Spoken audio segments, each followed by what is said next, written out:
why your fertilizer isn't working, the hidden biology breakdown.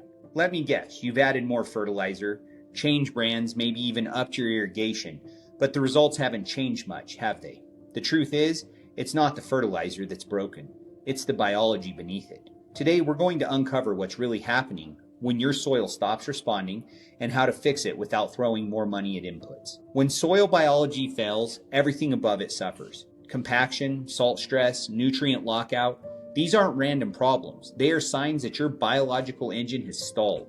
Microbes aren't cycling nutrients, fungi aren't building structure, and your roots can't breathe or feed. That's why you see short-term greening after every application, followed by another crash. You're treating the symptoms, not the system. In the Biological Beyond Organic Fundamentals Certificate course, we go far beyond theory. You'll learn how to diagnose the exact biological breakdown in your soil and rebuild it step by step.